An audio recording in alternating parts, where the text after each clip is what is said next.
నరసింహస్వామి ఇక్కడ ప్రహ్లాదునికి రాజనీతి శాస్త్రం యోగాభ్యాసం చేశాడు. యోగ ముద్రలో ఉంటాడు. ఈ క్షేత్రాన్ని మనం దర్శిస్తే గ్రహాల్లో శని గ్రహ దోషాల నుండి విముక్తి సార్. ఛత్రవట నరసింహస్వామి. ఛత్రం అంటే ఒక గొడుగు లాంటి మరవృక్షం కింద ఆహా ఊహా గాంధర్వులు భరతనాట్యం చేస్తుంటే ఆ సంగీతాన్ని మెచ్చి స్వామివారి ఇక్కడ పద్మాసంలో తాళం వేస్తుంటాడు. ఈ క్షేత్రాన్ని మనం దర్శిస్తే నవగ్రహాల్లో కేతుగ్రహ దోషాల నుండి విముక్తి. ఉగ్ర నరసింహస్వామి స్వయంభూగా వెలిసినది ఇది. అక్కడ ప్రహ్లాదునికి దర్శనమిచ్చాడు. హిరణ్యాకశుని పట్టుకున్నాడు జుట్టు పాదం. ఇది మనకు ప్రపంచంలో 108 వైష్ణవ దివక్షేత్రంలో మనకి ఇది ఒకటి.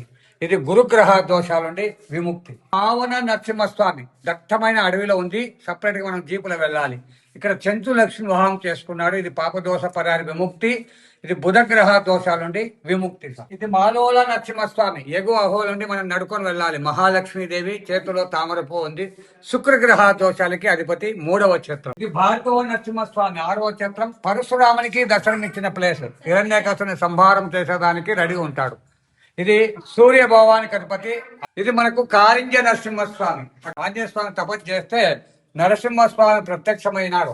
నేనే రాముణ్ణి, నేనే విష్ణువునని చెప్తా ఉన్నాడు. త్రినేత్రం ఉంటుంది స్వామికి. ఈ నేత్రం నుండే రాముని దర్శనం ఇచ్చాడు హనుమానికి.